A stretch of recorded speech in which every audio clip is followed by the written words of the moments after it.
Hola, mi nombre es Gemma Revuelta. Yo soy médica y comunicadora. Me dedico a la comunicación científica desde hace 25 años.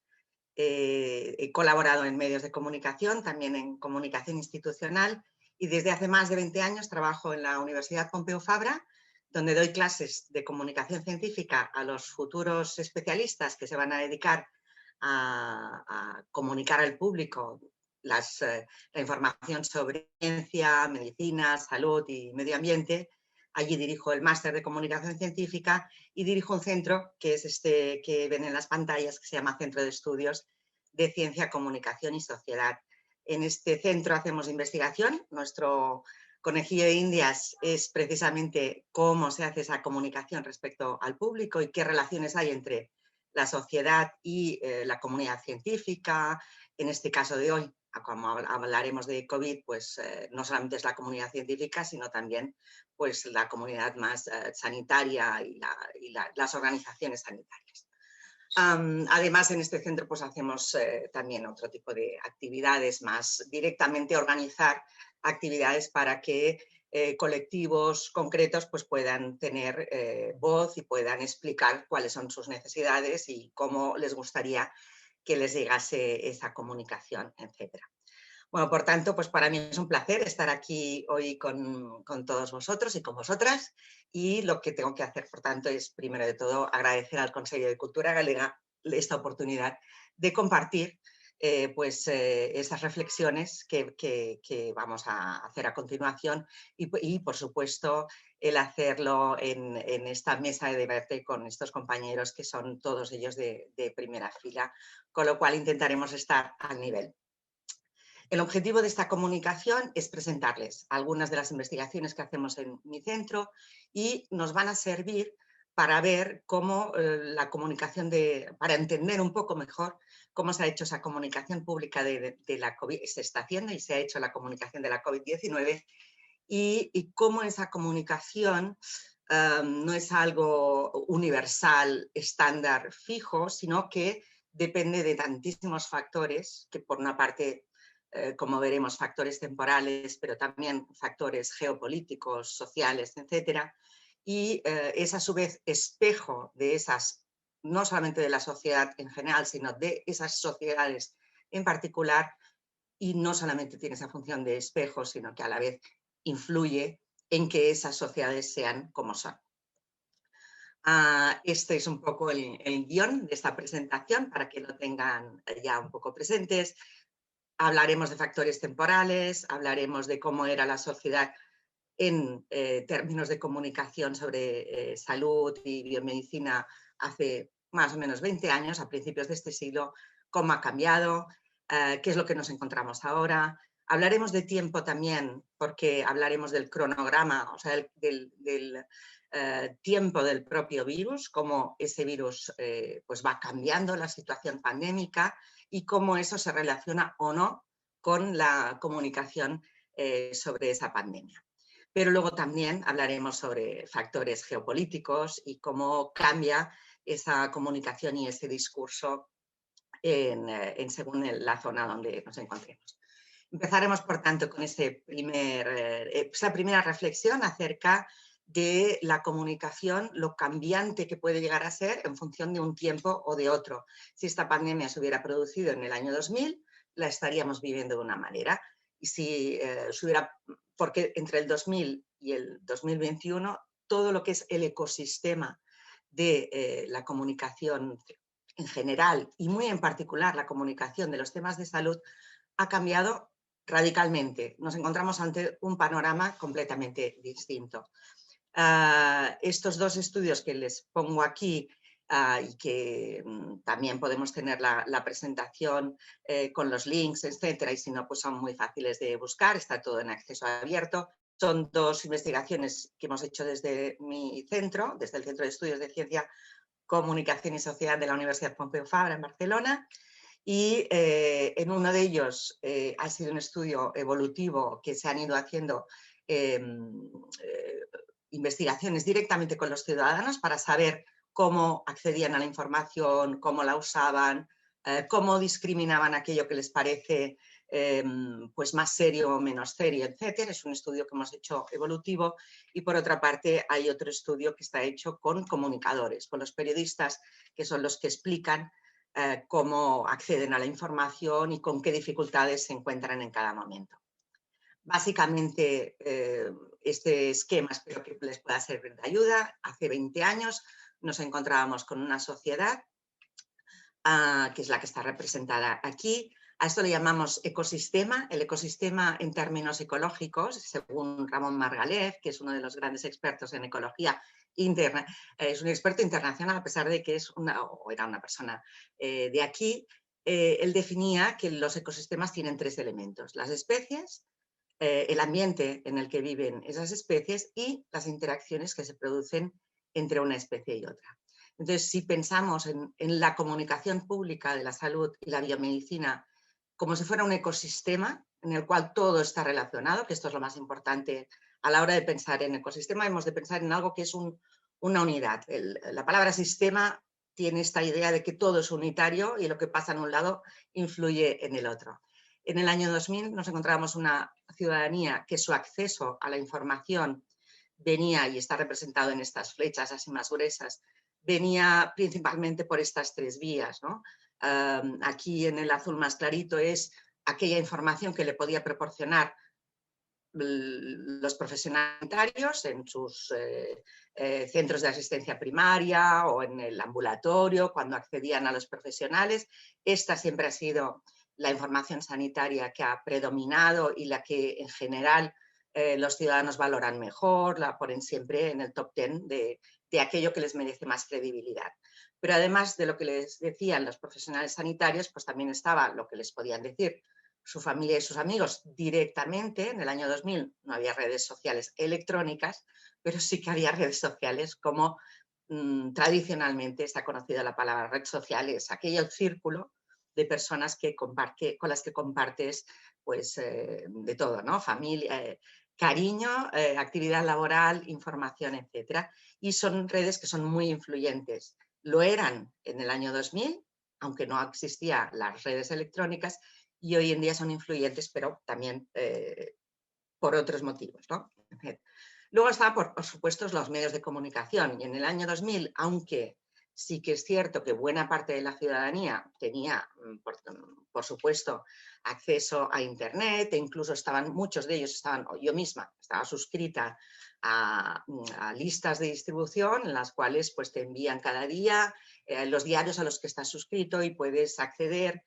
Por entonces, la verdad es que podías acceder a los textos completos de los diarios, etcétera, pero en general la gran parte de la población entonces, sobre todo, utilizaba televisión, radio y prensa, pues directamente pues porque estaba suscrita o porque la compraba en el kiosco. Así que les llegaba, y esto es muy importante, les llegaba el texto completo. Leías el periódico entero, o al menos tenías acceso al periódico entero, o veías el informativo cada día entero, pues que es que era a lo que estabas siempre conectado. Era muy común tener conexión a televisión, y la televisión la usabas como televisión, no como medio para ver Netflix o para ver otros canales que por entonces aquí no existían o no tenían esa difusión. Por tanto, esta era un poco la forma de acceder a la información.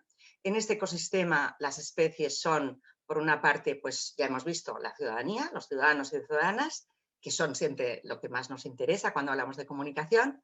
Por otra parte están los periodistas y comunicadores, en este caso, pues sobre todo trabajando en medios de comunicación.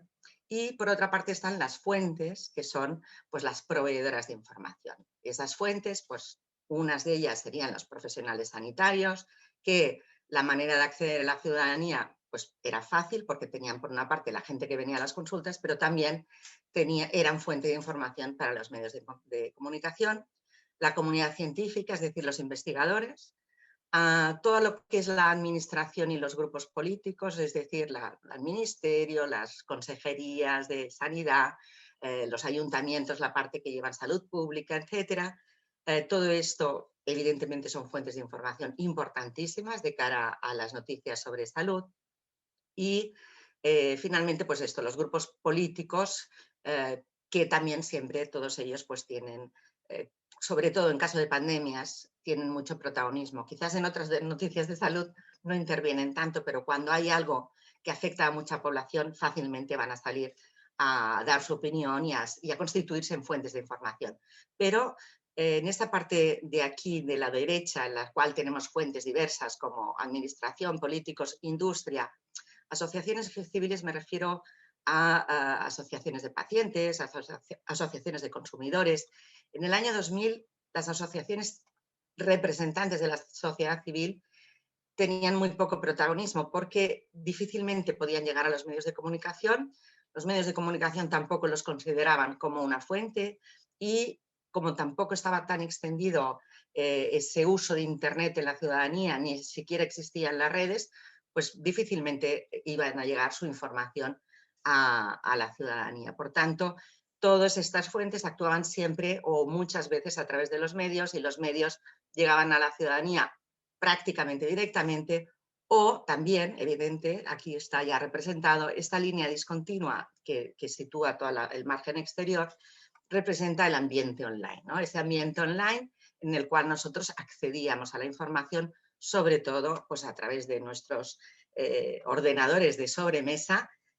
No estábamos todo el día conectados, teníamos nuestro ordenador de sobremesa en el cual una vez al día o lo que fuera, depende un poco el uso que le diéramos a la electrónica. Yo por entonces estaba muy conectada y ahora también, lógicamente, ahora más, pero la información no era algo que tuvieras 24 horas contigo en el bolsillo como es ahora el móvil.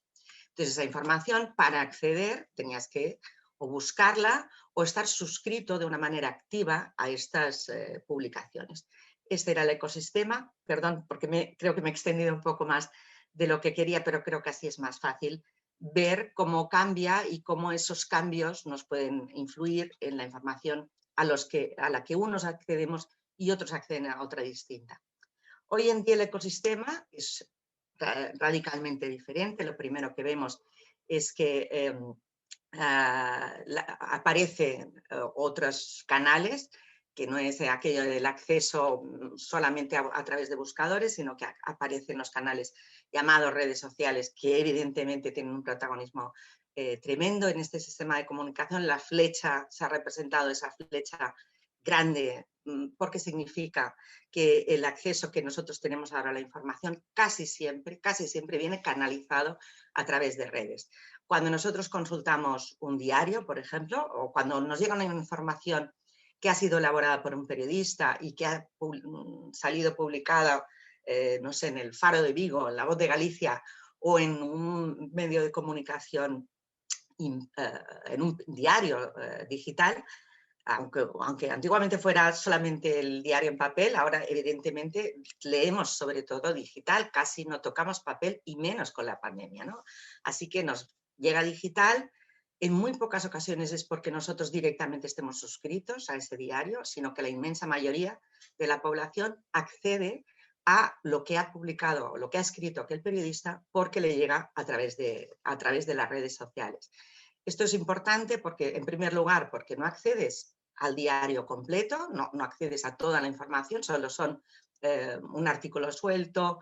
Entonces, si te interesa, pues ya vas a linkar, a buscar más, pero por una parte está ese acceso parcial a la información y, sobre todo, lo más importante es que la información que me llega a mí es muy diferente a la que le llega a una persona que está conviviendo conmigo a mi lado.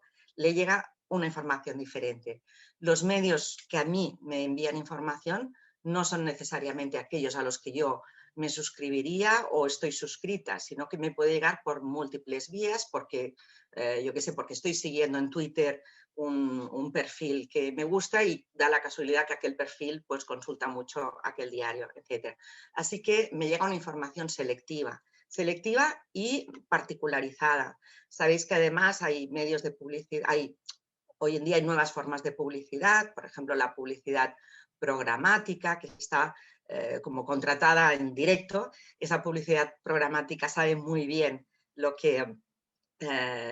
cómo llegar directamente a aquella persona, así que además de esa noticia o esa pieza periodística que haya elaborado un medio de comunicación, también me llega pues una serie de información que puede ser publicitaria, puede estar ligada con otros contenidos que no siempre soy capaz de reconocer cuando el contenido está elaborado por un medio periodístico, cuando está elaborado directamente por una fuente. Me llega todo en un conjunto y, bueno, tienes que tener muchísima cultura mediática para poder discernir la diferencia entre una cosa y la otra. Así que el canal principal, obviamente, es el online.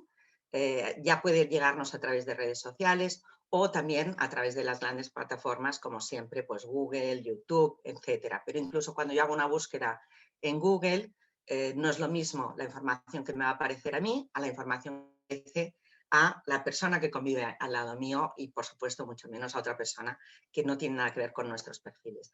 Yo hago la búsqueda en Google y me van a salir unos términos prioritarios y son aquellos los que voy a consultar. Y ese orden, precisamente, de cómo se distribuye la información, no lo decido yo, sino que lo deciden, pues, los algoritmos que están viendo cuál es mi comportamiento, qué es lo que busco, qué es lo que me gusta, si soy mujer o soy hombre, si soy vivo en Barcelona o vivo en Coruña, da igual, ¿no?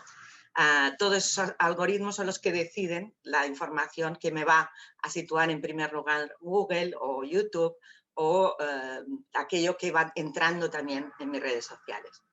Los medios de comunicación, por supuesto, tienen un papel fundamental, siguen siendo los grandes protagonistas de la información, pero ya vemos, y por eso están representadas estas flechas, que el acceso al medio ya no es tan directo, sino que en muchísimas ocasiones está canalizado, pues, por esta nueva redistribución de la información. Esas distribuciones del poder, si hace 20 años el poder estaba en los grandes propietarios de los medios de comunicación, hoy en día el poder sobre los flujos informativos está más en manos de las grandes plataformas digitales y los propietarios de las redes sociales y, por tanto, muy, muy, muy ligado a las grandes pues, compañías que pueden hacer publicidad en esas plataformas.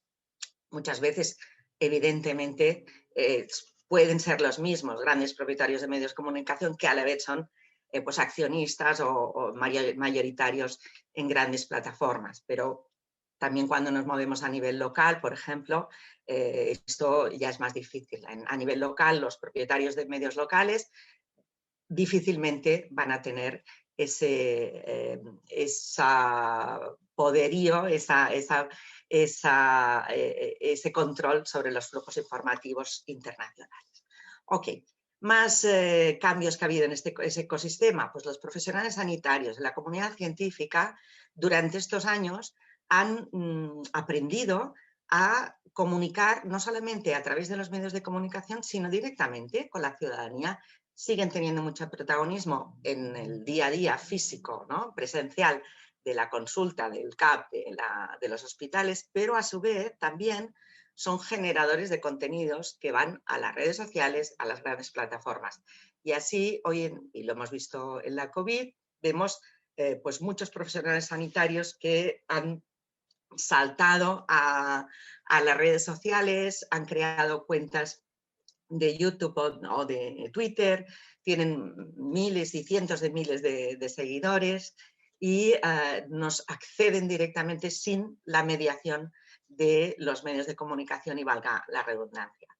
La familia y los amigos también obviamente siguen teniendo su papel, pero es que además no solamente es nuestro estrecho círculo familiar, sino que encima nos llega información del primo que vive en Argentina o de aquella persona que iba conmigo al colegio, que me caía muy bien, que nunca más supe de ella, pero resulta que ahora pues la sigo cada día y sé lo que pasa, cómo se levanta y lo que me dice de su experiencia con la COVID. Entonces, esa familia y amigos se extiende, me llega su información también a través de redes y sé sus opiniones respecto a todo lo que pasa.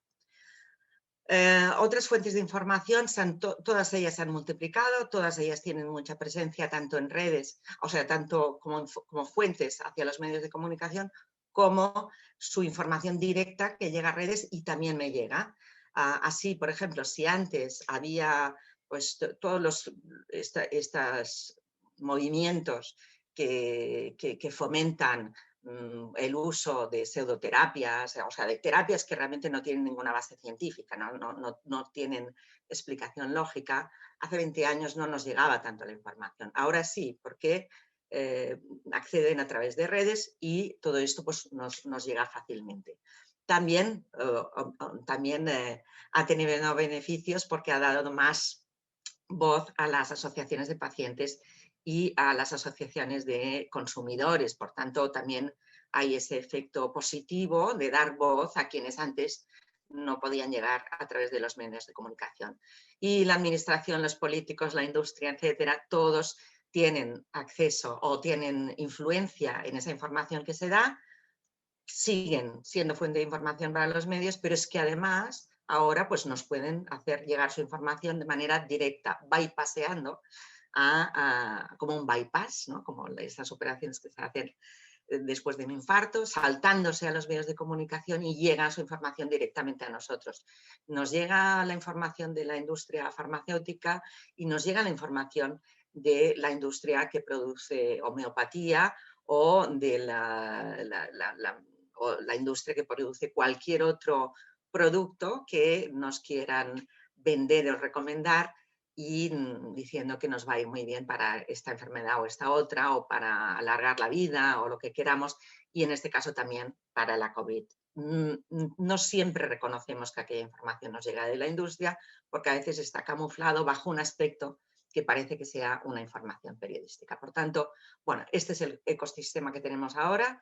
Las fuentes principales son las mismas, pero han aparecido nuevas fuentes y la gran importancia es que han cambiado el flujo informativo. Las relaciones entre las fuentes han cambiado y ese flujo ha pasado a manos de otras entidades dentro del ecosistema y aquí la ciudadanía pues estamos ahí en medio intentando convivir con esa información que nos llega y que seguramente pues en esta mesa Pampa lo explicará muy, muy bien el papel también de los comunicadores.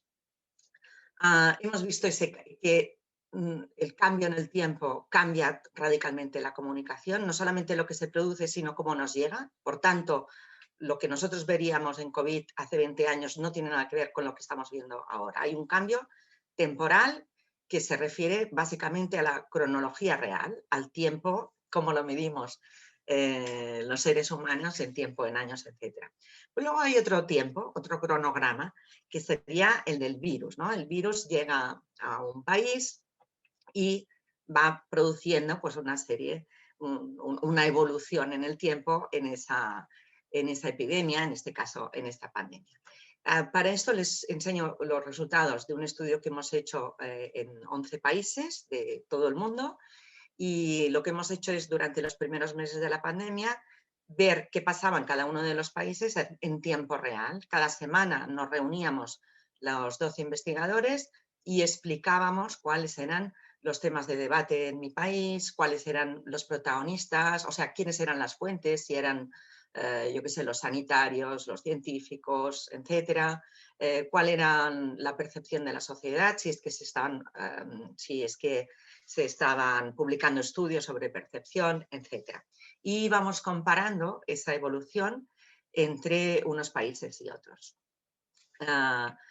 Nosotros nos basamos en unas teorías, unos marcos teóricos que en este caso eran estos tres marcos. Uno se llama el marco de la teoría de las representaciones sociales, que quiere decir aquello que nos imaginamos cuando pensamos en un concepto. Si yo pienso en, no lo sé, en terapia génica o en clonación, si pienso en clonación, por ejemplo, pues mi imagen probablemente tiene que ver pues, con la Dolly o con cosas que, si pienso en vacunas de COVID, ¿en qué estoy pensando? Eso es la representación social, ¿no? La representación social no solamente es la imagen en sí, es todo cómo imagino que se está produciendo esa tecnología o ese concepto.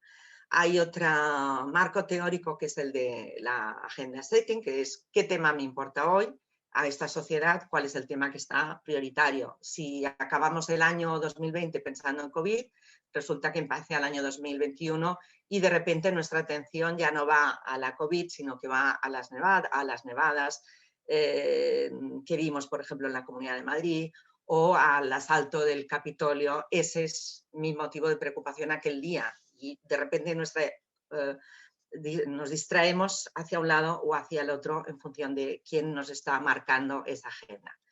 Luego está, bueno, los encuadres tienen también que ver con el efecto agenda setting, y es ese encuadre de significado que puede estar, en este caso, también muy relacionado con las teorías de las representaciones sociales, cómo se presenta esa información, y esto también, todo ello tiene que ver mucho con el ascenso o con la caída en la reputación, en la confianza que tenemos en determinadas personas.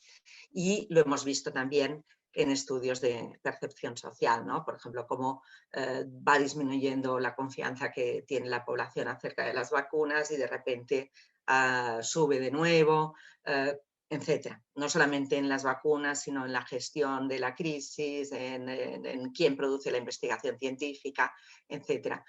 Todo ello, pues bueno, todos estos son mecanismos que explican, o teorías que intentan explicar cuál es la influencia social de los medios. De los medios en un sentido muy amplio, ¿eh? Estamos hablando de medios, no solamente medios de comunicación tal como los conocemos, medios de comunicación periodísticos, sino en este mare magnum informativo que he tratado de explicar en ese esquema general sobre el ecosistema comunicativo. Nuestro grupo de investigación se reunía cada semana, entonces cada uno de nosotros nos informábamos a través, pues, de nuestros propios canales de información que recogíamos aquí, pues algunos medios de comunicación convencionales y también redes sociales, etcétera. Teníamos cada uno en nuestro país teníamos nuestros propios sistemas informativos y a modo de diario recogíamos cada día aquello que se estaba produciendo según nuestra perspectiva individual como personas, es decir, la información que a mí me llega, que evidentemente no es la misma que llega a otra persona, pero también con una perspectiva de investigadores sociales, porque para ello pues, tenemos esta experiencia. Ok, una de las preguntas que hacíamos era cuáles eran los principales temas de comunicación científica que se están produciendo, quiénes son los comunicadores científicos que están saliendo en cada momento, cuáles son los debates que se producen, cuáles son aquellas indicaciones que tenemos acerca de las actitudes del público respecto. Estaba muy centrado en el papel de la ciencia en este caso, respecto a la ciencia y los científicos y las científicas, qué teorías conspiranoicas o conspirativas y qué tipo de desinformación está circulando. Sabéis que bueno, pues ese ecosistema, ¿no?, de la comunicación permite que circulen con muchísima facilidad fake news, noticias falsas, bulos, etcétera, que al bypassear ese efecto un poco de control y de filtro que tienen los medios de comunicación, pues más fácilmente llegan a nosotros. Y ahora me detengo aquí un momentito para un poco explicar también esa parte, ¿no? Fake news ha existido toda la vida, bulos han existido toda la vida, pero el papel de los periodistas, uno de sus papeles principales, es filtrar aquellas fuentes que no merecen ninguna credibilidad. Obviamente, en el año 2000 nos quejábamos, todo el mundo decía, fíjate, es que los medios qué mal lo hacen. Pero bueno, ahora cuando se ha producido esta crisis decimos, uy, me voy a volver a ver, voy a volver a los medios porque me fío más de los medios que a lo mejor de una información que no ha pasado por ese filtro de credibilidad. De hecho, en los estudios que se han hecho, no solamente en España, sino en otros países, uno de los efectos que se ha visto en la crisis o en la pandemia de COVID es que muchas personas han vuelto a acceder a la información y cuando les preguntas cómo se han informado sobre COVID, muchos te dicen que han vuelto a ver más televisión, también porque estaban más en casa, pero también porque se han ofrecido pues, estas ruedas de prensa en directo de 1 hora y pico cada día, a la radio, etc. Y en todas estas encuestas te dice que les merece más credibilidad que lo que les llegaba por redes sociales, etc. Hay que ver de todas estas personas que nos dicen que han vuelto a esos medios, cómo han llegado, si es conectando directamente o a través de lo que les ha llegado a través de redes. Pero ahí está, esa circulación de la información, esa mayor visibilidad de todo lo que tiene que ver con las fake news, en el caso de la salud, pues mucho relacionado con las pseudociencias, con las terapias alternativas, con explicaciones no solamente que tienen que ver con una terapia u otra, sino también pues esas explicaciones politizadas, distorsionadas, que sí que es verdad que llegan a los medios de comunicación, pero que incluso en redes lo vemos mucho más exagerado y muchas veces falseado totalmente. Ok, luego otra cosa que mirábamos era qué particularidades tenía cada uno de los países. Mirábamos a ver si el reloj interno del virus, la cronología del virus, era lo que determinaba la comunicación que se producía en un país. Y lo que vemos es que no es exactamente así. Por ejemplo, que un país esté ascendiendo en el número de casos, esté aplanando la curva o la esté doblegando, obviamente tiene que ver con lo que se está explicando en aquel país y la sensación que se encuentra en las opiniones públicas, pero no necesariamente. Tiene también mucha influencia lo que está pasando en los países vecinos. Por ejemplo, cuando aquí en España pues estábamos ascendiendo en la primera ola, que es lo que estamos aquí analizando en esta investigación, en algunos países de Latinoamérica todavía había muy poquitos casos, pero ya el nivel de preocupación pública ya era muy alto. No era como aquí, por ejemplo, cuando en España veíamos lo que pasaba en China, de momento aquí ni los medios de comunicación ni la opinión pública estaba poniendo la pandemia, o sea, estaba poniendo la COVID-19 como un tema de altísima prioridad y se veía como algo lejano. Sin embargo, a medida que los meses van pasando y esa pandemia se va extendiendo y afecta sobre todo a países del mundo occidental, noroccidental, entonces es cuando todo el mundo realmente aumenta ese nivel de preocupación. Por tanto, el reloj del virus podríamos decir que no es exactamente el reloj de la comunicación. Obviamente tiene que ver, pero no es idéntico. Esto era la situación tal como la teníamos por entonces. Había una serie de países que estaban ascendiendo en la curva, otros estaban aplanándola y otros estaban descendiendo de esa primera curva. Hablamos de esa primera ola y las comparaciones eran entre unos países y otros. Dejemos un poco el elemento tiempo y nos vamos a los factores culturales, geopolíticos, etc. En el mismo estudio, otra pregunta que nos hacíamos era en qué medida influye el contexto y la parte cultural de la sociedad en aquello que se explica acerca de la COVID. Podríamos pensar que la COVID es algo universal, de hecho, pues afecta a todo el mundo, ¿no? Pero en realidad, aunque sea algo universal, primero que afecta a cada uno de manera distinta, obviamente, pero es que incluso la comunicación cambia totalmente, porque la comunicación que tenemos siempre está impregnada de la cultura, de las explicaciones que le damos detrás, del contexto, etc. Por ejemplo, en Australia, si se acuerdan, pues el año anterior había habido unos incendios masivos, terroríficos, un gran drama, y el símbolo que se había utilizado en aquellos incendios era el koala, y no sé si recuerdan aquellas imágenes de los koalas quemados, ¿no?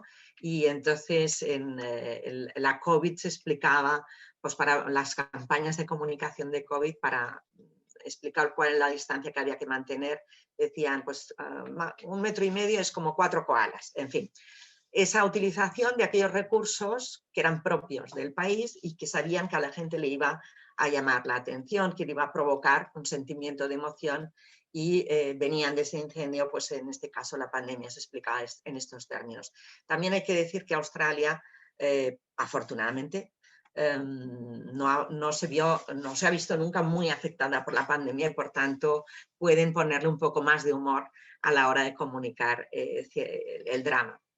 En Reino Unido, de qué manera se ha visto impregnado el discurso, la comunicación, 100% por el Brexit, por el sentimiento nacionalista británico de ya que hemos decidido que vamos al Brexit, pues oye, vamos a ser los mejores, vamos a ser los primeros en la carrera de la vacuna, etcétera. Incluso en los estudios de percepción pública, tampoco es un país en el que los ciudadanos hayan criticado muchísimo la gestión. Obviamente también hay crítica, pero es un país que en la comunicación lo que se ha observado es mucho sentimiento nacionalista, en este caso muy ligado a la situación política del momento. En la India la comunicación ha estado ligada a la cultura tradicional, en este caso pues a las medicinas tradicionales, al yoga, la ayurveda, etcétera, y ha tenido un papel muy protagonista el primer ministro que ha presentado la pandemia siempre como una mezcla entre ciencia, mitología, tecnología, cultura. Tiene un programa televisado que es muy, muy, muy popular, que se llama, bueno, no lo sé pronunciar, algo así como Man Ki Baat, y ahí pues ha explicado la importancia de acogerse a las tradiciones, a las terapias o a las medicinas tradicionales para pues, poder defenderse de la COVID. En España la particularidad que hemos tenido en comparación con otros países es que aquí han tenido mucho protagonismo directamente los profesionales sanitarios, los médicos y las médicas, la enfermería, han salido, no solamente han salido a los medios de comunicación, sino que muchos de ellos pues, con sus canales de YouTube o de Twitter se han hecho muy famosos, muy populares, nos llegaban en esa época de la pandemia, sobre todo, nos llegaba continuamente mensajes grabados directamente por esos profesionales sanitarios.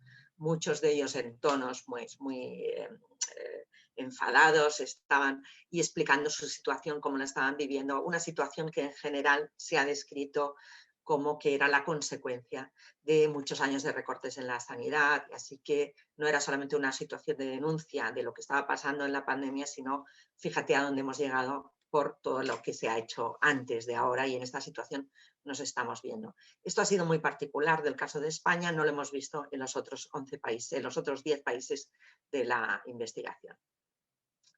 Más factores geopolíticos y culturales lo vemos en el propio discurso, en aquellas palabras, recursos que utilizamos cuando nos llega la información. Este es otro estudio, en este caso todavía no está publicado, es un capítulo que irá a una colección completa de análisis del discurso y nosotros nos hemos centrado en el análisis del discurso científico y en concreto hemos hecho una pequeña investigación, muy pequeña, pero creo que es muy ilustrativa de cómo cambia, de cómo con las palabras y con lo que se llama los actos del habla, con los actos del habla podemos ir construyendo pues, determinadas representaciones sociales y podemos ir también pues, seleccionando unos temas, unas cuestiones, cómo los presentamos, que son cosas obvias, pero a veces cuando lo ves tal cual en la palabra, pues te sorprendes de que realmente se esté produciendo, ¿no? El análisis del discurso, que es esta metodología que os explicaba, viene del campo de la lingüística, pero se ha extendido también a otros campos, analiza muchas cosas. En concreto, nosotros nos vamos a centrar, por una parte, en lo que se llama la función o intención ilocutiva en el discurso, que es qué quiere el comunicador cuando está utilizando este discurso. No quiere decir que sea una cosa consciente, puede ser que sea inconsciente, pero nosotros intentamos averiguar en esas palabras, en esos recursos, qué ha querido el comunicador utilizando la palabra la, lo, el, etc., ¿no? Normalmente en comunicación científica o en divulgación científica en general vemos que suele haber tres tipos de funciones. Por una parte, la que sería didáctica y representativa, es decir, lo que en periodismo muchas veces se llama simplemente informar, la función informativa del periodismo, eso sería la representativa. Ha pasado esto y te voy a explicar esto para que tú aumentes pues, tu conocimiento acerca de lo que está sucediendo en el mundo, ¿no? Simplemente con esa intención de informar, de explicar, de enseñar, de informar, básicamente. Luego la didáctica tiene pues, una connotación más parecida a lo que comúnmente entendemos por aprender, ¿no? Aprender algo que no, un concepto, un proceso, etc. Por eso tanto en divulgación científica se usa muchísimo esa función didáctica. Quizás dentro, por ejemplo, incluso en periodismo, el periodismo científico suele ser más didáctico que otras ramas del periodismo que no se preocupan tanto por explicarlo todo de manera que la persona pues tenga que entender el proceso que hay detrás, ¿no? Por ejemplo, yo que sé, si estamos en periodismo económico, pues no siempre se nos explica cada día qué es el IBEX o cómo cotizan y se supone que si lo que tenemos que entender ya lo haremos nosotros. En divulgación científica es muy común la función didáctica. Luego está la función apelativa, que es todo aquello que utilizamos para atraer, captar la atención del lector y también para persuadirle acerca de aquello que estamos explicando, explicar que aquello realmente es muy objetivo, o también podemos incluso pues, producir en aquella persona un cierto escepticismo ante la fuente que nosotros estamos comentando, o al revés, un apoyo a aquellas recomendaciones que se están diciendo, etcétera. Insisto que no es algo consciente que haga el periodista, sino que se puede entrever en cómo ha utilizado las palabras y cómo ha presentado, cómo ha seleccionado las fuentes. Esto es la función apelativa y luego está la función directamente de comandar, es decir, intentar que cambiemos el comportamiento. De hecho, durante la pandemia de COVID, todos nosotros hemos cambiado nuestros comportamientos. Y a mí, quien me ha dicho que tengo que cambiar el comportamiento no ha sido mi médico de cabecera, porque entre otras cosas, en esta pandemia se ha reducido muchísimo el acceso directo al personal sanitario. No has podido, las personas que van muchísimo a los ambulatorios, sobre todo la gente mayor, no han podido ir. Por tanto, esa fuente de información tan importante que tenían antes, que eran sus profesionales sanitarios, ahora se ha visto interrumpida. Y quien nos ha dicho lo que tenemos que hacer, ponernos la mascarilla, marcar distancia, lavarnos las manos, quien nos lo ha dicho han sido los medios de comunicación y también las redes sociales, ¿no? Pero sobre todo ha sido una acción de comunicación. La importancia mayor de la comunicación a nivel positivo es que ha sido quien nos ha convencido de que tenemos que cambiar el comportamiento, aunque sea porque no nos pongan una multa, ¿no? Pero yo me quedo en mi ciudad, no salgo, porque sé a través de los medios de comunicación y a través de redes que no lo tengo que hacer. Por tanto, la comunicación puede cambiar comportamientos y lo hemos visto claramente. También nos puede convencer, persuadir, informar, etcétera, pero en este caso cambiar comportamientos. Acciones del discurso que también analizamos, por ejemplo, la recontextualización. Aquí nos referimos a que una información que está en un contexto determinado, por ejemplo, en un paper científico, en un artículo científico, esa información, cuando queremos esos datos explicarlos en un medio de comunicación, lógicamente vamos a tener que hacer una serie de procesos. No lo podemos dar tal cual, ¿no? No podemos hacer copia y pega porque no funcionaría. Esos procesos de recontextualización puede ser simplemente que digamos, bueno, de toda la información del paper solamente se explica esta parte, solamente los resultados, o lo voy a enfocar en esta cuestión, etcétera. No solamente tenemos que pensar en una pieza original que luego da una pieza secundaria, que es la pieza periodística, sino que en general, la pieza periodística es algo nuevo, es algo que genera información, que complementa, que amplía, que busca información de otros lugares e incluso se plantea nuevas cuestiones. Y a todo esto le llamamos recontextualización. En la recontextualización no solamente hay estos procesos selectivos, sino también hay la utilización de metáforas y representaciones. Esta ya es la última parte en cuanto a investigaciones que les quiero explicar, mostrar algunos ejemplos de estas funciones del discurso. Esto sería un poco el marco general de cómo estudiamos en cada metodología o en cada aproximación teórica y qué es lo que estudiamos. En el análisis del discurso, por ejemplo, en el caso de la funcionalidad, lo que intentamos averiguar son las intenciones que ha tenido el comunicador y las vemos reflejadas en sus actos discursivos. Por otra parte, están los análisis de medios, en especial el análisis de impacto y en especial aquellos que incluyen la recepción, o sea, cómo nosotros recibimos la información y qué impacto tiene en nosotros.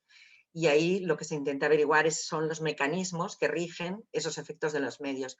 A mí, el impacto que tenga en mí la información será diferente al impacto que tenga en la persona que está a mi lado. Por ejemplo, se ha visto que aquellas personas que están muy familiarizadas con el tema o tienen muchos conocimientos acerca de aquel tema, el impacto de lo que le digan los medios de comunicación será mucho menor que en aquellas personas que no saben nada, que no tienen ni idea y que además no conocen a nadie, pues yo que sé, que se haya puesto la vacuna o que haya padecido COVID, etc. El impacto cambia en función de nuestras particularidades. Finalmente, están los estudios de percepción social de la ciencia, que lo que miden ya directamente es qué conocimientos tienen las personas, qué actitudes, qué percepción, qué intención de comportamiento. Se les pregunta, ¿usted se vacunaría mañana respecto de la COVID si tuviera la vacuna? No sé, ¿qué opinión le merecen los gestores de la pandemia? ¿Confía en ellos, no confía, etcétera? Son todas esas preguntas directas que haces a la sociedad o a determinados colectivos. No sabes qué les ha llevado a tener esas conductas o a esas opiniones, esas percepciones, pero esa mezcla de estos tres tipos de análisis te ayudan a entender un poco más cómo se produce ese efecto de la comunicación en las personas y cómo vamos cambiando de comportamiento. Lógicamente no puedes demostrar un efecto causa-efecto 100%, pero todo ello te ayuda a entender muchísimo mejor el impacto que tiene en nosotros. Como decíamos antes, no cambiaríamos de comportamiento. Yo no me pondría mascarilla si no me hubieran dicho a través de los medios de comunicación y a través de las redes sociales que lo tengo que hacer y que es importante. En mi caso, pues yo lo hago por mí, lo hago por los que están en mi entorno próximo y por mucho más allá, ¿no? Pero habrá quien lo haga simplemente para que no le pongan multa. Bueno, analizamos, en este caso nos centramos en el caso de las vacunas, miramos en el diario La Vanguardia, que es un diario que tiene mucha difusión en España, pero es un diario bastante relacionado con lo que pasa en Cataluña. Y mirábamos durante todo el año 2020, las primeras noticias sobre las vacunas empiezan en marzo y finalizábamos a final de año, coincidiendo además con ya las primeras aplicaciones de la vacuna. Analizando esas noticias, identificábamos que la práctica totalidad tienen recursos que demuestran esa función didáctica e informativa, y vemos, por ejemplo, eso en el uso de definiciones y otros recursos lingüísticos muy característicos de esa función didáctica. Por ejemplo, pues dice, en esta primera fase se pretende evaluar, etcétera. Aquí están explicando qué es un ensayo clínico y cuál es el objetivo específico de la fase 1. Luego explica qué es el ARNM, qué es la proteína. Todas estas explicaciones didácticas no están seguramente en la información original, en el paper, porque el paper va dirigido a una comunidad que ya sabe lo que es, pero aquí en los medios, especialmente en los primeros meses, hay mucha voluntad de explicar todos esos conceptos porque se presupone que la población no los conoce. Vemos en la evolución a lo largo del tiempo, de esos meses, desde marzo hasta diciembre, que poco a poco ya no es, los periodistas consideran, o al menos eso parece en sus actos discursivos, consideran que ya no es necesario explicar siempre pues, qué es la fase 1, qué es la fase 2, qué es la fase 3, qué es el ARNM, qué es la proteína S, etc. Y esas explicaciones, esas definiciones van desapareciendo progresivamente, ya lo dan por hecho. Es importante pensar, pues claro, cuando uno escribe, cuando uno tiene que escribir una nota periodística o hacer un documental, tienes que imaginarte cómo es tu audiencia, qué es lo que sabe y qué es lo que no sabe. No es lo mismo la audiencia de marzo que la audiencia de diciembre. Al menos hay cosas que pensamos que les son familiares. A lo mejor no lo sabe 100%, pero vemos que se considera que ya no es necesario explicar. Luego está la función de llamar la atención y persuadir. ¿Y en esto en cómo lo vemos? Pues, por ejemplo, la utilización de expresiones que destacan aspectos de novedad. Esto llama mucho la atención porque además es una de las funciones del periodismo. El valor noticia del periodismo es el destacar la novedad. Por primera vez se inoculan instrucciones genéticas. El por primera vez está simplemente diciendo, háganme caso, atiéndanme, que les estoy explicando algo que es nuevo, algo que hasta ahora no se había utilizado. La primera vez te llama la atención. Pero luego hay otros recursos que no solamente llaman la atención, sino que incluso pues distorsionan porque magnifican la relevancia de lo que se está explicando. Por ejemplo, lo vimos cuando se anunciaron los primeros resultados de Pfizer.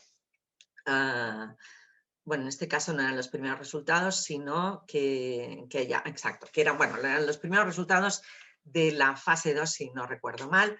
El CEO, el presidente y director ejecutivo de Pfizer, decía, este es un gran día para la ciencia y la humanidad. Son expresiones grandilocuentes que evidentemente esta persona lo ha dicho, pero también el periodista ha seleccionado esta frase para ponerla en su texto.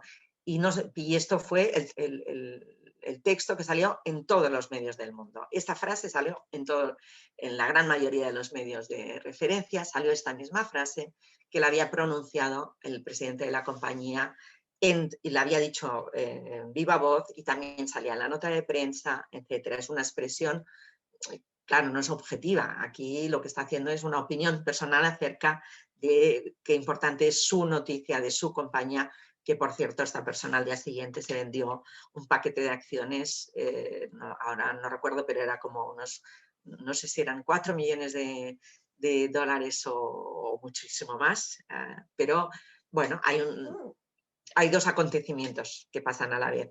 Esa frase grandilocuente, esa nota de prensa, esa presentación de resultados, se extiende en todo el mundo lo cubre y al día siguiente hay otra acción que es esa acción concreta de su venta de acciones que luego, sí, en todo caso, pues ya reflexionaremos sobre ello.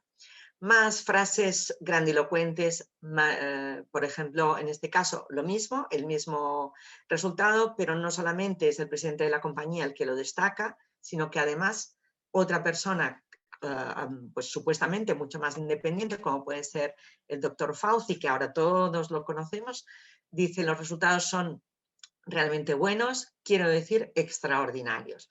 Las negritas son mías, pero son frases grandilocuentes que nos van marcando y nos van mostrando pues esa interpretación de unos datos que en principio pues deberían ser objetivos, pero aquí está la interpretación, se va poniendo en bocas diferentes. En una parte el propio protagonista de la información, que sería el CEO de la compañía, y por si esta persona es poco creíble porque tiene esa parte tan directamente relacionada con la investigación, se contrasta con la opinión de alguien que actúa como voz independiente. Vemos también que para poder llamar la atención, la función apelativa la vemos en la recurrencia a frases o a noticias o a recursos que provocan o que incluso muestran una aparente controversia. En este caso, un titular decía, muere un voluntario de la vacuna AstraZeneca, pero el ensayo continúa. Insisto que las negritas son mías. Durante las primeras fases de ensayo clínico de la vacuna AstraZeneca, llegó a los medios de comunicación esta información. Había muerto un voluntario que estaba, en el cual se le había inyectado, no sabían si placebo o la propia vacuna, pero parecía que había sido, o sea, lo que dice la información es que se descartaba que fuera la vacuna. Y entre otras cosas, la información explicaba que si hubiera sido la vacuna, habrían suspendido el tratamiento, por tanto, lo que se había hecho era continuarlo. Toda la noticia, cuando la lees, pues insiste una y otra vez que es normal, que como se está probando con miles de personas, pues lógicamente es de esperar, desgraciadamente, que se produzca pues alguna muerte. En este caso, que si se había producido la muerte, pues descartaban que hubiera sido por la vacuna. Podría haber sido por el otro tratamiento que se le daba en función, no placebo, ¿no? Era la vacuna de meningitis, pero vamos, que toda la noticia lo que está explicando es que no hay noticia, o sea, que todo es normal, que el tratamiento sigue, que todo está controlado, etcétera, etcétera. Sin embargo, en el titular lo presentan de manera que puede llevar a sospechas, sobre todo por la utilización de la palabra pero, porque es como decir, a pesar de que se ha muerto, fijaos que la investigación sigue.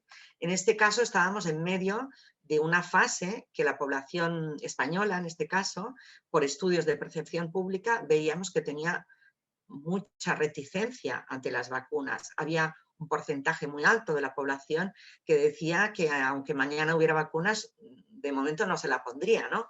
Entonces, si tenemos en cuenta el contexto en el que se produce esa información, ese titular está alimentando la reticencia ante la investigación que se estaba haciendo de las vacunas, a pesar de que luego en el texto se explique de otra manera.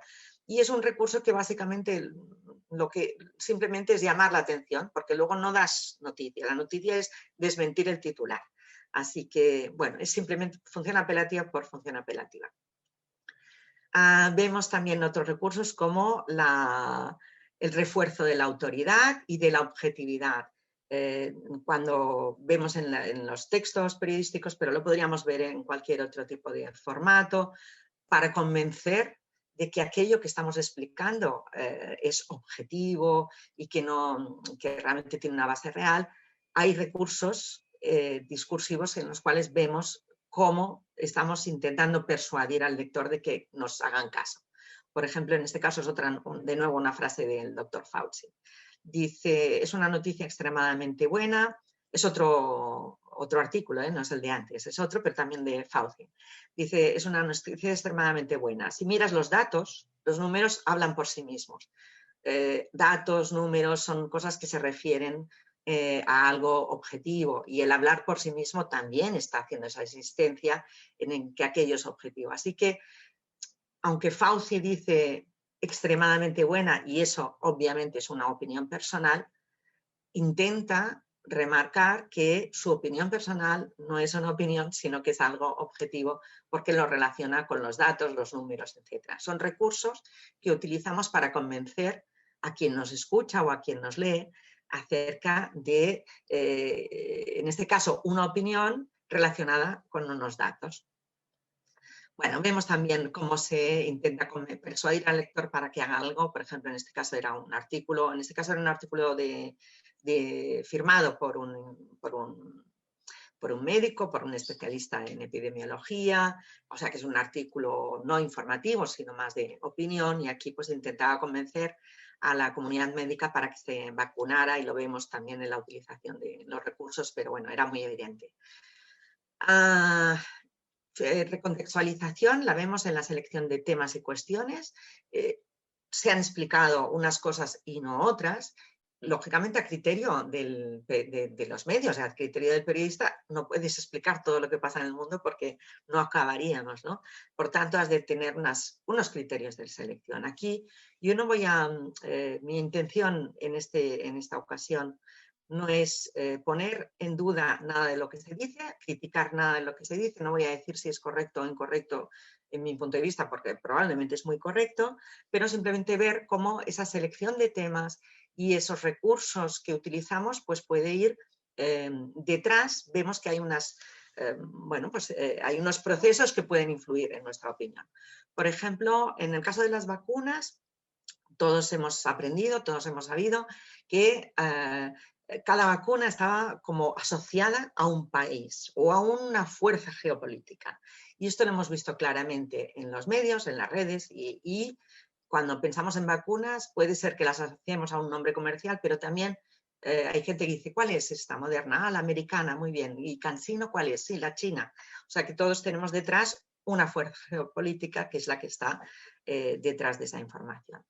Pues bien, lo que es la información que llega de China y de Rusia no es totalmente diferente a la información de Estados Unidos y países europeos, lo que nos han comunicado, ¿no? Por una parte, China y Rusia pues, han tenido mucha menos presencia en la información que nos ha llegado aquí. En el caso de la Vanguardia, lógicamente, pues hay menos piezas periodísticas, son de menor tamaño, normalmente no las firman ni siquiera los propios redactores que siempre llevan los temas de ciencia y salud, sino que las firman corresponsales o directamente una agencia. son noticias a las que se les da menos importancia. Y esto, que insisto, no es una crítica, es pues, probablemente algo que tiene que ver con las propias mecanismos de producción periodística, con el hecho de que no puedes tener corresponsales en todas partes, que piensas además, lógicamente, que a tus lectores pues, les va a interesar más aquello que pase cerca que no aquello que pasa en la China. Y entonces, bueno, pues das más la información de Oxford, pero también das más la de Moderna, ¿no? La de Estados Unidos, porque crees que le va a interesar más lo de Estados Unidos que lo de China. Así que por una parte hay una selección de aquello que sale o aquello que no sale en la comunicación.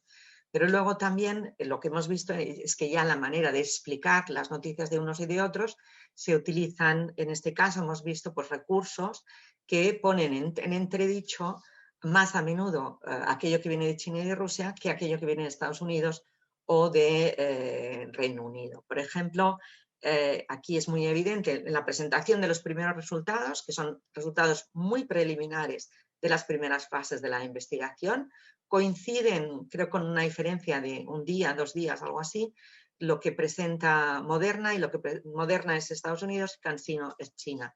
Son dos presentaciones que tienen muchas similitudes en cuanto al concepto científico, pero que se explican de manera diferente. En el caso de la de Estados Unidos, dice estos primeros resultados que están pendientes de ser confirmados en estudios más amplios, indican que, etc. En el caso de China, dice la noticia se ha dado sin haber esperado a los resultados de la fase 3. Son sutilezas, pero en el primer caso se habla de resultados, en el segundo se habla de noticias, no es lo mismo una cosa que la otra. En el primer caso simplemente te anuncian que están pendientes de ser confirmados, es decir, no los podemos dar definitivamente, pero bueno, estamos hablando de resultados, pensamos que se van a confirmar en estudios más amplios y luego se utiliza la palabra indican, que es algo taxativo, ¿no? En el caso de China hay una crítica, ¿no? Se ha dado sin haber esperado a los resultados, se está criticando, se está reprobando esa conducta y luego no habla de resultados, sino de noticia. Este tipo de afirmaciones, este tipo de recursos, lo vemos muy, muy, muy presente en toda la información de China y Rusia y en toda la información que viene de aquellos sectores geopolíticos de nuestra influencia más directa. Y probablemente también ha influido en la percepción que tengamos de una u otra vacuna, independientemente de que probablemente, o no lo sé, pero seguramente tienen mucha razón en que ha habido diferencias en la forma de investigar, en la forma de comunicar los resultados, etcétera, pero en la propia comunicación también. Aquí es simplemente mi punto es que en la comunicación el utilizar una palabra u otra te puede hacer cambiar también tu percepción acerca de la veracidad, de la confiabilidad que te merecen unas investigaciones u otras, a pesar de que luego se aprueben o no se aprueben. Por ejemplo, la vacuna china, en esta de CanSino, es la que se está utilizando en muchos países de Latinoamérica, a los que se les ha informado en estos términos que estoy poniendo aquí. Y la rusa también se está utilizando en otros países. Okay, la utilización de las metáforas también nos ha influido mucho en aquella representación que hacemos sobre qué es lo que está pasando. La metáfora más extendida ha sido la de la carrera, el sprint, una carrera entre rivales, competidores. Cada uno de estos competidores lleva a su vez toda la carga geopolítica, pues decíamos antes Reino Unido, el Brexit, el nacionalismo Reino Unido, tenemos que ser los primeros. Moderna, pues detrás con toda la campaña Trump. China también ha utilizado la comunicación nacionalista y todo se ha presentado como una carrera, pero una carrera además que ha sido completa en un año. Ha empezado con las noticias, aquí veíamos de esas 15 noticias que analizábamos, pues las primeras, todos los recursos, las palabras que se utilizan, te explican, se ha puesto en marcha, empieza, o sea, todo era recursos que tenían que ver con carrera y al final de todo ya se le pone fin. 9 sueros candidatos en un sprint final, El gol del que presume Londres es que ha probado antes que nadie la vacuna, y hay muchas expresiones que tienen que ver con esa carrera, con un principio y un final. Es algo redondo. Está presentada la investigación como algo redondo, finalizado, y además de eso, encima pues ha coincidido con que se han aprobado y se están administrando, y todo ello ha coincidido con el final del año 2020 y no con enero del 2021, por ejemplo, ¿no? Aquí pues tienen que ver muchísimas cosas, no solamente la comunicación, sino la propia gestión de todo, ¿no? De la aprobación, etcétera, pero está claro que esa idea de carrera y de rivales nos influye en nuestros pensamientos y nuestras opiniones. Otra metáfora y otro concepto es aquel de la luz al final del túnel, el túnel como algo, pues el drama en el que hemos estado viviendo. La pandemia se ha calificado durante todo este año pasado y como muchas veces se ha dicho, ¿no? Que es un momento históricamente dramático para la humanidad, y entonces la vacuna siempre era la luz, la esperanza, lo único que nos va a devolver, va a revertir ese drama. Y en diciembre, en todas las noticias en las que ya se iban teniendo más resultados, muchas de ellas han tenido esta metáfora de la luz al final del túnel, atisbar el final, etc. Y son lo que nos marca nuestra manera de interpretar la información. No sé cómo voy de tiempo, creo que me he extendido mucho, pero bueno, a todas estas reflexiones anteriores, pues, que nos dicen que la comunicación es altamente influyente en aquello a lo que nosotros tenemos acceso, a la información, lo que sabemos, o sea, lo que nos llega y lo que no nos llega. Esa comunicación no solamente depende de quién la escribe, cómo la escribe y en qué medios, sino cómo circula, y es muy diferente la información que me llega a mí, Gemma Revuelta, comunicadora científica que estoy todo el día leyendo noticias de ciencia y de salud, o que a una persona que, yo qué sé, que su interés está más relacionado con el Reiki o con, no sé, o que es seguidor de Trump, ¿no? O que era, seguirá siendo seguidor de Trump, ¿no? Le va a llegar una información diferente. En el caso de la COVID, particularidades de la comunicación es que hemos vuelto a los medios tradicionales porque hemos descubierto que nos merecen más credibilidad. Muchas personas es lo que están comentando, pero a su vez también les están llegando por redes.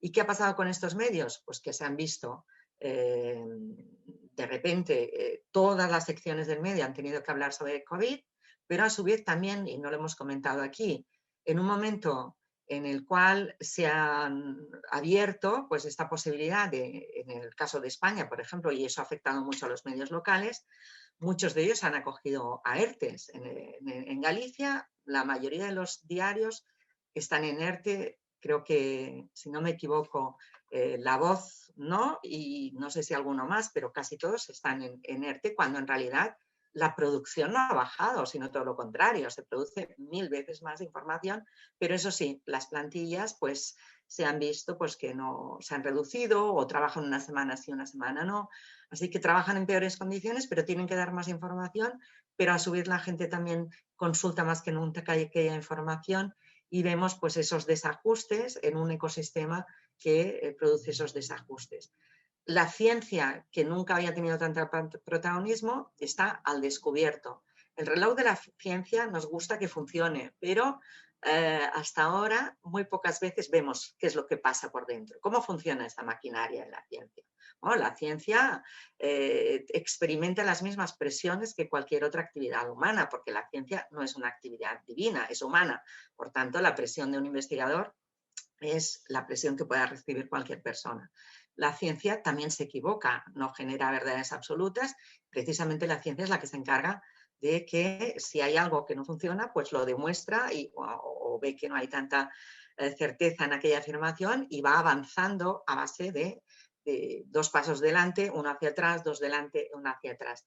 Y todos esos procesos que normalmente no estaban tan expuestos, ahora se han expuesto. La ciencia obviamente es la mejor manera de reducir la incertidumbre y si yo cojo un avión, pues prefiero que lo haya diseñado un ingeniero a que lo haya diseñado pues alguien que cree en la imposición de manos, ¿no? Prefiero que haya ciencia detrás, que lógicamente las decisiones serán más racionales y más basadas en la experiencia, ¿no? Y funciona porque tiene unos métodos y procesos de autocontrol. Y esto, lo que hemos visto es que se expone al público en bloque toda la investigación de la COVID, se explican pues esos 2 pasos hacia adelante, esos hacia atrás, pero los investigadores han salido también como nunca antes, los hemos visto en el caso de España, los médicos, los sanitarios, etcétera. Hemos visto toda esta maquinaria expuesta, que eso está muy bien, pero está muy bien cuando es en condiciones normales. Lo que sucede en el caso de la COVID es que las condiciones no han sido para nada normales. La presión que ha habido ha sido excepcional. Las prisas en la investigación han sido las prisas en el sentido de que había una urgencia, no de que se haya hecho mal, no lo estoy criticando aquí. Pero esa necesidad de tener resultados y tenerlos en un año en la investigación de vacunas, por ejemplo, cuando normalmente estaríamos pues 6, 7, 10 años o incluso igual no las tendríamos, eso no es normal. El hecho de explicar punto por punto lo que se está haciendo y todo tenerlo en abierto tampoco es normal. El hecho de que detrás haya esa exposición de las fuerzas geopolíticas tan al descubierto y tampoco es tan normal y que, es decir, estamos en una situación excepcional, pero en muchos de nosotros pues quedará esa imagen como que la investigación se hace de esta manera y quizás podría dar esa idea de referente que tengamos acerca de la investigación cuando ha sido una investigación y es una investigación muy, muy, muy excepcional. Esa aparición de bueno, figuras nuevas que tenemos en ese ecosistema comunicativo, quizás no son los auténticos representantes de la investigación que hay detrás, de las decisiones. Aquí hay algunos ejemplos pues, bueno, pues de profesionales que han tenido un aumento tremendo en el número de seguidores, algunos de ellos utilizan pues tantas exageraciones que incluso pues, se les ha censurado las cuentas, se han difundido bulos directamente, como decíamos al principio.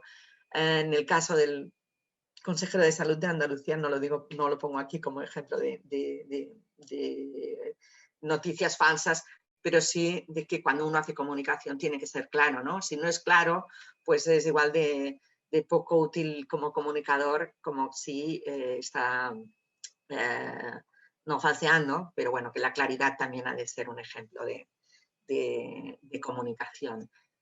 Esta diapositiva simplemente presenta pues, los movimientos bursátiles que comentaba antes, del CEO de Pfizer, una comunicación que al día siguiente va seguida de una venta de acciones, pues aunque sea todo legal, la imagen pública que da, el efecto en la percepción social, lógicamente ha de ser enorme, aunque no lo podamos comprobar 100%, pero no hace falta desarrollar mucho para entender que eso tiene un impacto sobre la percepción pública. Creo que esta es mi última diapositiva. Durante toda esta pandemia hemos tenido como nunca pues, ese acceso a la información 24 horas. Estamos en un ecosistema de la comunicación muy diferente al que había hace 20 años, pero también la COVID tiene sus particularidades porque de repente nos ha vuelto a considerar los medios tradicionales. Los protagonistas científicos y médicos han estado expuestos como nunca antes, pero esa misma exposición, primero, pues en algunas ocasiones con ejemplos de comunicación que no son los más acertados del mundo y que son muy criticables, muchas veces partidistas, exagerados, provocativos, etcétera, o malos ejemplos de comunicación. Y luego, por otra parte, ya lo que sería la naturaleza real de la investigación, que es que la certidumbre no la tienes nunca. Trabajas con incertidumbre, intentas reducir la incertidumbre, pero eso lo intentas hacer a base de 2 pasos hacia adelante y 1 hacia atrás. Y esto, para una sociedad que no está preparada, porque no conoce tanto cómo está funcionando la ciencia, ha generado también muchas confusiones, etc. Ha habido un cierto escepticismo frente a profesionales médicos e investigadores, y pongo incluso porque tradicionalmente siempre han sido las profesiones con mayor reputación. Y durante esta pandemia, algunos sectores de la población han puesto en duda la veracidad o la autenticidad del sector conjunto de los científicos, o sea, de la totalidad de los investigadores o de los profesionales médicos, porque aquella información que les ha llegado o porque basan esas opiniones en algunos casos concretos que son los que han tenido más visibilidad. Entonces, bueno, esos efectos sobre la confianza que tengamos van a ir variando. Hemos visto que ha variado la confianza que tenemos en las vacunas, fue disminuyendo a lo largo del año, pero ahora que se han empezado a poner y ha cambiado el discurso, ahora de repente, pues, bueno, vemos que la población vuelve a tener mucha confianza en las vacunas, afortunadamente, según mi opinión, porque las necesitamos y bueno, y esperemos también que vuelva también a tener mucha confianza en la investigación, en la ciencia, en los profesionales médicos, aún y así, que sepamos reconocer que la ciencia no es una actividad divina, es una actividad humana. Por tanto, hay presiones, hay intereses económicos, hay intereses geopolíticos, hay intereses de todo tipo, pero pues bueno, pues creo que es importante que sepamos reconocer bien pues, cuáles son los mecanismos de control y para tener esas opiniones. Y ahora sí, que esta es mi última diapositiva en la que, bueno, la conclusión es esta, que el efecto de la comunicación es de gran relevancia y probablemente esta pandemia en ningún momento, o sea, habría sido muy diferente en cuanto a mínimo control que estamos haciendo. Si no existiera la comunicación, pues nosotros no estaríamos teletrabajando, no tendríamos mascarillas y no tendríamos todos los comportamientos que tenemos, a pesar de que también esa comunicación influye, quizás a veces distorsionando nuestras opiniones. Muchas gracias.